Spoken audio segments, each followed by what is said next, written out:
नमस्कार. 8:30च्या बातमीपत्रात मी विजय कदम आपलं स्वागत करतो. सुरुवातीला एक नजर ठळक बातम्यांवर. सार्वजनिक क्षेत्रातल्या 5 शेअर बाजारात गुंतवणुकीसाठी केंद्रीय मंत्रिमंडळाची तत्वतः मंजुरी. कालबाह्य झालेले 105 कायदे रद्दबातल करण्याच्या प्रस्तावालाही मंजुरी.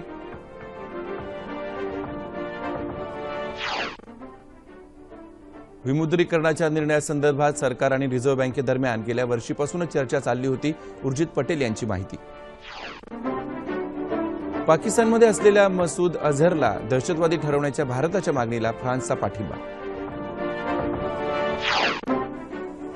जल्लीकट्टू या बैलांच्या शर्यतीवरची बंदी हटवण्याच्या मागणीसाठी तामिळनाडूमध्ये विविध ठिकाणी निदर्शनं. आणि मुंबई महापालिका निवडणूक युतीसाठी शिवसेना भाजपची जागा वाटपाबाबत चर्चा. परस्परांना अपेक्षित जागांची यादी देणार. नमस्कार आणि ते सविस्तर वृत्त. देशातल्या 5 सार्वजनिक विमा कंपन्यांना शेअर बाजारात गुंतवणूक करण्याला काल मंत्रिमंडळाच्या वित्तीय व्यवहाराशी संबंधित समितीनं तत्वतः मान्यता दिली. पंतप्रधान नरेंद्र मोदी यांच्या अध्यक्षतेखाली झालेल्या बैठकीत हा निर्णय घेण्यात आला. या निर्णयानुसार new India assurance, United India insurance, oriental insurance, general insurance आणि नॅशनल इन्शुरन्स या कंपन्या आता शेअर बाजारात गुंतवणूक करू शकणार आहेत. तसंच आपली भांडवली गरज पूर्ण करण्यासाठी निधी उभारू शकणार आहेत. शेअर बाजारात कंपन्यांची नोंदणी करताना इन्शुरन्स कंपन्यांच्या कारभारात पारदर्शकता येण्यास मदत होईल. केंद्रीय वित्तमंत्री अरुण जेटली यांनी गेल्या वर्षीच्या अर्थसंकल्पात सरबाबत घोषणा केली होती. कालबाह्य झालेले 105 कायदे रद्द करण्याचा निर्णयही मंत्रिमंडळाच्या बैठकीत घेण्यात आल्याची माहिती विधी न्यायमंत्री रविशंकर प्रसाद यांनी दिली.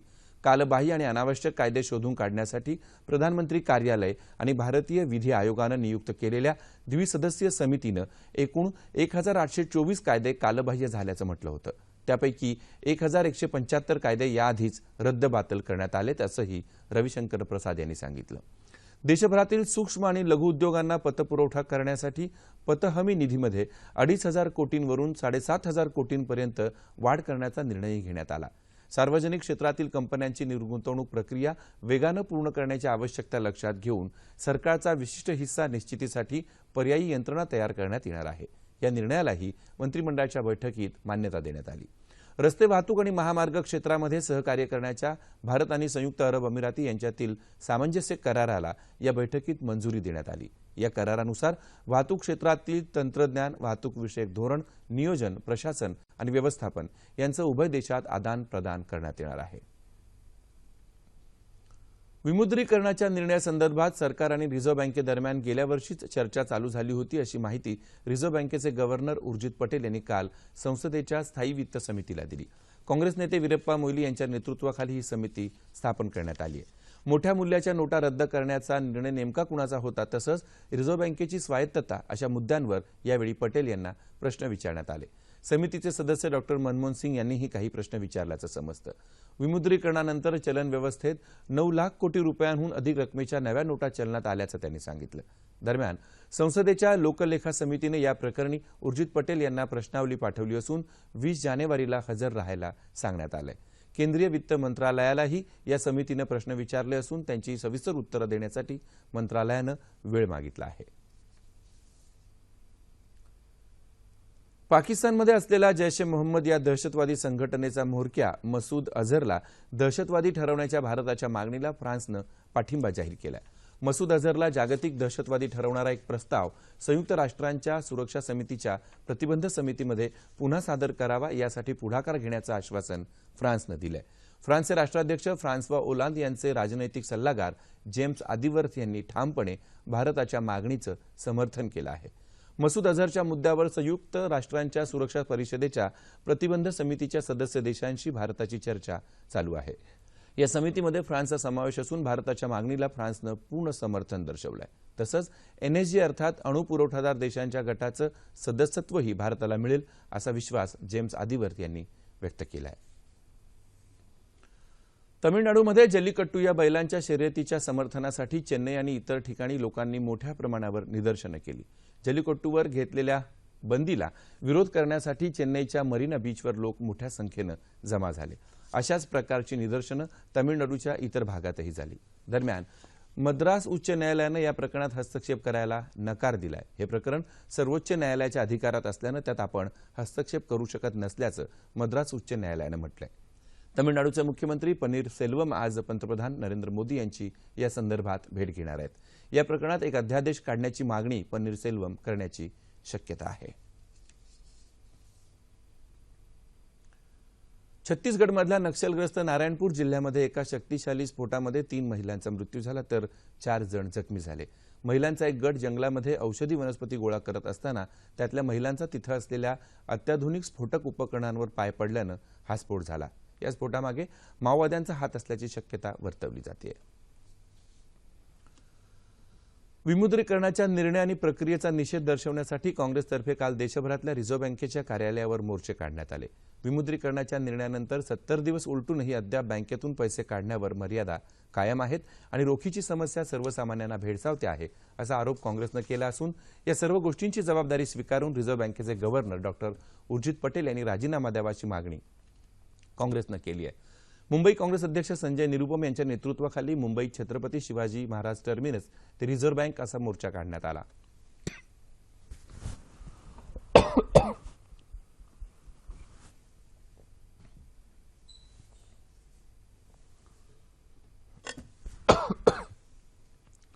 काळा पैसा आणि दहशतवादाच्या मुद्द्यावर केंद्र सरकारनं विमुद्रीकरणाचा निर्णय जाहीर केला, मात्र त्यामुळे ना दहशतवाद कमी झाला ना काळा पैसा कमी झाला, फक्त जनतेला त्रास झाला असा आरोप रणदीप सुरजेवाला यांनी काल घेतलेल्या वार्ताहर परिषदेत केला। नागपूरमध्ये रिझर्व्ह बँक चौक इथं काँग्रेसच्या वतीनं निदर्शनं करण्यात आली। माजी मुख्यमंत्री पृथ्वीराज चव्हाण, विधानसभेचे विरोधी पक्षनेते राधाकृष्ण विखे पाटील आणि माणिकराव ठाकरे यांच्या नेतृत्वाखाली हे आंदोलन करण्यात आलं। आंदोलनादरम्यान काही कार्यकर्त्यांवर पोलिसांनी सौम्य लाठीमारही केला। दिल्लीतही संसद भवन मार्गावर असलेल्या आरबीआयच्या कार्यालयावर मोर्चा काढण्यात आला, मात्र पोलिसांनी रस्त्यातच आंदोलनकर्त्यांना रोखलं।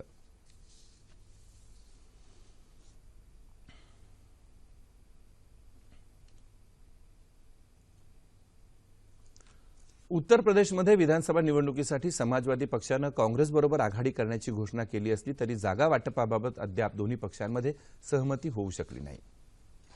अखिलेश यादव यांनी काँग्रेसला 90 जागा देण्याची तयारी दर्शवली आहे, मात्र 100 पेक्षा जास्त जागा देण्याची काँग्रेसची मागणी आहे। राष्ट्रीय लोकदल पक्षाबरोबरही समाजवादी पक्षाची आघाडी होण्याची शक्यता वर्तवली जात असली तरी याबाबतचं चित्र अद्याप स्पष्ट झालेलं नाही। मात्र आपण केवळ काँग्रेसबरोबर वाटाघाटी करत असल्याचं समाजवादी पक्षाचं म्हणणं आहे। राष्ट्रीय लोकदलाबरोबर कोणतीही चर्चा झाली नसल्याचं पक्षानं म्हटलंय। दुसरीकडे काँग्रेसकडून उत्तर प्रदेशात मुख्यमंत्री पदाच्या उमेदवार म्हणून जाहीर झालेल्या शीला दीक्षित यांनी अखिलेश यादव यांच्यासाठी आपली दावेदारी मागे घेण्याची तयारी दर्शवली आहे।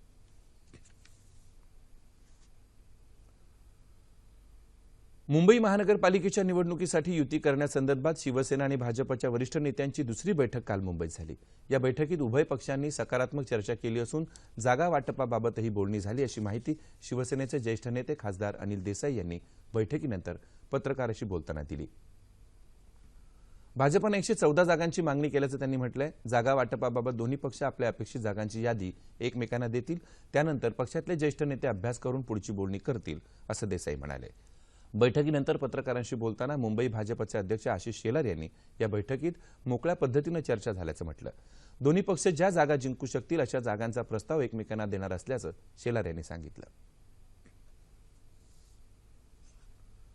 आगामी महानगरपालिका आणि जिल्हा परिषद निवडणुकीसाठी महायुतीने स्थान न दिल्यास छोटे घटक पक्ष एकत्रित येऊन निवडणूक लढवतील असं स्वाभिमानी शेतकरी संघटनेचे अध्यक्ष खासदार राजू शेट्टी आणि शिवसंग्रामचे अध्यक्ष आमदार विनायक मेटे यांनी काल सांगितलं। नाशिकमध्ये घेतलेल्या पत्रकार परिषदेत ते बोलत होते। आगामी निवडणुकीबाबत महायुती समन्वय समितीची बैठक तातडीनं बोलवा अशी मागणी मुख्यमंत्र्यांकडे करण्यात आली आहे, मात्र अद्याप बैठक झालेली नाही। भाजप आणि शिवसेनेत सद्यस्थितीत युती होणं कठीण दिसत असल्यानं स्वबळावर निवडणुका लढवण्याचा निर्णय घटक पक्षांना घ्यावा लागेल असं शेट्टी आणि मेटे यांनी सांगितलं। शिवसंग्राम पक्षाला निवडणूक आयोगानं मान्यता दिली असून येत्या 20 तारखेला पुण्यात शनिवार वाडा इथं पक्षाच्या आणि चिन्हाची घोषणा केली जाणार आहे अशी माहिती मेटे यांनी दिली। देशातल्या कनिष्ठ न्यायालयांमध्ये न्यायिक अधिकाऱ्यांच्या भरती प्रक्रियेत एकसमानता आणण्यासाठी सर्वोच्च न्यायालयानं काल न्यायाधीशांची एक समिती स्थापन केली। भरती प्रक्रियेच्या जाहिराती, परीक्षा, मुलाखतीच्या तारखा यासह नियुक्तीपत्र आणि अन्य संबंधित गोष्टी ही समिती ठरवणार आहे। सरन्यायाधीश JS खैर यांच्या पीठानं काल ही समिती स्थापन केली। 1 फेब्रुवारीला केंद्रीय अर्थसंकल्प सादर होणार असून त्याकडे सर्वसामान्यांचं लक्ष लागलंय। या अर्थसंकल्पाविषयी अनेक अपेक्षा जनसामान्यांकडून व्यक्त होत आहेत। शेतकऱ्यांनीही आपल्या अपेक्षा दूरदर्शनकडे व्यक्त केल्या आहेत। केंद्र सरकारचं आता जे बजेट येऊ घातलेलं आहे त्या बजेटमध्ये शेतकऱ्यांच्या अपेक्षा मोदी साहेबांनी जे जाहीर केलं होतं हमी भावावर आपलं उत्पादन खर्चावर आधारित हमी भावाचं, तर ती एक मागणी आमची शेतकरी म्हणून राहील। तसंच दुसरा मुद्दा कपाशीचं खूप मोठ्या प्रमाणात इथे लागवड होते। कपाशीच्यासाठी जिनिंग खूप मोठ्या प्रमाणात आहे। स्पिनिंग इंडस्ट्री इथे जळगाव जिल्ह्यामध्ये 2 ते 3 युनिट आहेत, पण तेही खूप इफेक्टिव्हली काम करताना दिसत नाही आहे। त्याच्या पुढची स्टेज जी आहे स्पिनिंग नंतरची विविंग, क्लोथिंग ह्या ज्या गोष्टी आहे, म्हणजे थोडक्यात टेक्स्टाईल पार्क इथे जर झाले, जळगाव जिल्ह्यामध्ये 2-3 टेक्स्टाईल पार्क होऊ शकतील। अशा पद्धतीची जर योजना राबवली गेली तर शेतकऱ्याचा याच्यामध्ये विकास होण्याची शक्यता आहे। शासनाने शेतकऱ्यांसाठी काय करायला पाहिजे असं जर सांगायचं म्हटलं तर मला एक वाटेल की अनुदानित देणाऱ्या वस्तूंच्या किमती कमी झाल्या पाहिजेत, त्या दुपटीपेक्षाही जास्त आहेत, तशाच त्यांची क्वालिटी सुधारली पाहिजे। इलेक्ट्रिकच्या विजेच्या बाबतीत शासनाने शेतकऱ्यांसाठी काहीतरी ठोस मार्ग स्वीकारला पाहिजे। ज्यावेळेस मजूर कामावर येत नाही त्यावेळेस वीज मिळते, ज्यावेळेस पाणी भरायचं आहे त्यावेळेस रात्रीच्या वेळेस कसं भरलं जाईल या सर्व गोष्टीचा विचार झाला पाहिजे। दुसरी गोष्ट, उत्पादन आधारित किंमत ही मिळालीच पाहिजे। क्या जलगांव अपने इसमें 45,000 हेक्टर केली का उद्योग है और इसमें उसके बारे में केला निर्यात होता है जलगांव जिले से ज़्यादा, खानदेश से, पर इसके बारे में यहाँ कुछ भी नहीं है। यानी कारखाना केले के ऊपर प्रोडक्शन करने का कुछ भी, यानी प्रोसेसिंग करने का कुछ भी नहीं है। और खतों के बारे में यहाँ सब्सिडी और ज़्यादा मिलना चाहिए। देशभरातल्या 1ली ते 8वीच्या विद्यार्थ्यांची गुणवत्तेची शैक्षणिक पातळी तपासण्यासाठी विशिष्ट मानकं निश्चित केली जातील आणि आगामी शैक्षणिक वर्षापासून ही तपासणी सुरू होईल, अशी माहिती मनुष्यबळ विकास मंत्री प्रकाश जावडेकर यांनी दिली। प्राथमिक शालेय शिक्षणाची गुणवत्ता ही चिंतेची बाब असून सरकार त्याकडे विशेष लक्ष देत आहे। या संदर्भात जनतेकडूनही सूचना मागवल्या आहेत। शिक्षकांचं प्रशिक्षण आणि गुणवत्तेविषयीही काम चालू असून शिक्षकांना केवळ शिकवण्याचं काम प्राधान्याने देण्यात यावं यासाठी प्रयत्न करू, असंही जावडेकर म्हणाले। शाळांमधली विद्यार्थी संख्या वाढावी यासाठी पटनोंदणीबाबत राज्यातल्या शिक्षकांनी घेतलेल्या प्रयत्नांचं प्रतिबिंब प्रथम संस्थेच्या असर या पाहणी अहवालात उमटलंय, असं मत शालेय शिक्षण मंत्री विनोद तावडे यांनी व्यक्त केलं। मुंबईत काल असर या पाहणीच्या 12व्या अहवालाचं प्रकाशन त्यांच्या हस्ते झालं, त्याप्रसंगी तावडे बोलत होते। या अहवालातल्या निष्कर्षानुसार देशभरात शाळांमध्ये नोंदणीचं प्रमाण वाढून 98% पोहोचले, तर शाळेतल्या उपस्थितीचं प्रमाण 85% असल्याचं समोर आलंय। या अहवालात 8वी झालेल्या मुलांची स्थिती चिंताजनक आहे। तसंच या अहवालामुळे शैक्षणिक क्षेत्रातल्या उणीवा आणि आव्हानं समजली असून त्यानुसार सुधारणा करता येतील, असं तावडे म्हणाले। शिक्षण विभागाच्या प्रयत्नांमुळे राज्यातल्या जिल्हा परिषदांच्या शाळांमध्ये मोठी सुधारणा झाली असून 14,000 विद्यार्थ्यांनी खासगी शाळा सोडून जिल्हा परिषदांच्या शाळांमध्ये प्रवेश घेतल्याचं त्यांनी सांगितलं। बातमी क्रिकेटची। भारत आणि इंग्लंड यांच्यात आज कटक इथं दुसरा एकदिवसीय सामना होणार आहे। यापूर्वी झालेला पहिला एकदिवसीय सामना जिंकून भारतानं या मालिकेत 1-0 अशी आघाडी घेतली आहे। त्यामुळे हा सामना जिंकल्यास भारताला मालिका जिंकण्याची संधी आहे। पहिल्या सामन्यात 350 धावांचा यशस्वी पाठलाग करणाऱ्या भारतीय संघाचं मनोधैर्य उंचावलंय। कसोटी मालिकेत चमकदार कामगिरी करणारा भारतीय संघ एकदिवसीय मालिकेत देखील त्याच कामगिरीची पुनरावृत्ती करण्याची अपेक्षा व्यक्त केली जाते। हवामान। येत्या 24 तासात संपूर्ण राज्यात हवामान कोरडं राहण्याची शक्यता हवामान खात्यानं वर्तवली आहे। शेवटी पुन्हा एकदा ठळक बातम्या। सार्वजनिक क्षेत्रातल्या 5 विमा कंपन्यांना शेअर बाजारात गुंतवणुकीसाठी केंद्रीय मंत्रिमंडळाची तत्वतः मंजुरी। कालबाह्य झालेले 105 कायदे रद्दबातल करण्याच्या प्रस्तावालाही मंजुरी।